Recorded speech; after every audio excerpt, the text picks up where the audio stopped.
Having constructed the main steering assembly with bag J, it's now time to move on to bag K, where we'll start bolting the entire front and rear ends onto the main chassis.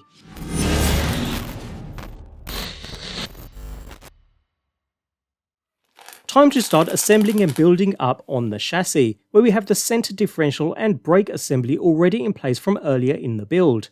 Take care with the large number of screws in this bag required for mounting the front and rear ends to the chassis, as well as mounting several other pieces in order to attach the steering linkage at the same time. So with that said, we'll crack on by placing the front body mount onto the plastic plate, and secure into place from the bottom with a single 10mm flathead screw. No need to crank too hard here, as we don't want to strip any plastic threads in the process, just enough so the part holds firm.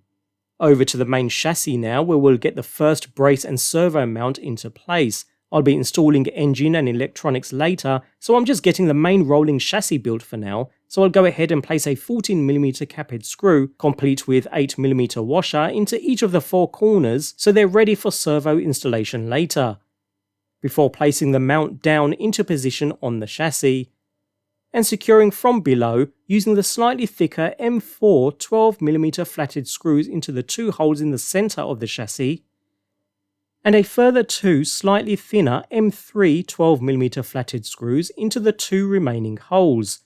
And with that, that's our first mount installed. Next we move on to our steering posts. These sit just above and key into the chassis with their flat sides, also making them easier to secure using M4 10mm flathead screws fed in from the bottom, complete with some thread lock here since we're going into metal.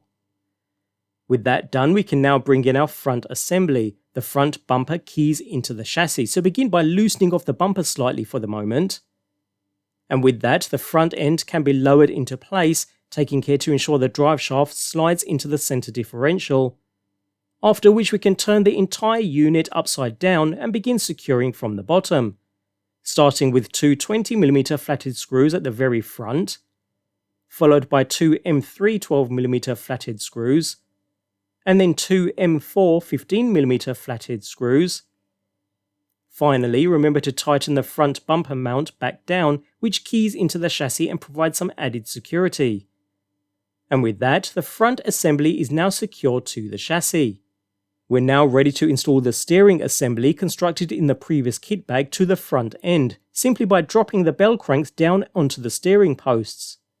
After which we position the top plate and secure by using 10mm buttonhead screws on either side at the front, and another 2 10mm buttonhead screws on either side on the rear. Note these 2 are going into metal steering posts, so adding some thread lock here is advisable. After which a single 12mm buttonhead screw goes in between, this one going into plastic, so no thread lock required.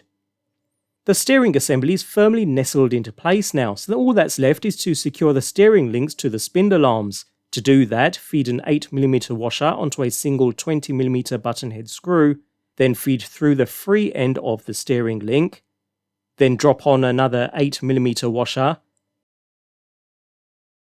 and finally through the spindle arm, another 8mm washer, before securing into position with an M3 lock nut, tightening until snug.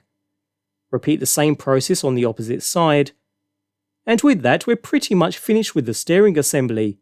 Ensure it turns nicely to either side without any binding whatsoever. It should turn either way completely freely at this stage.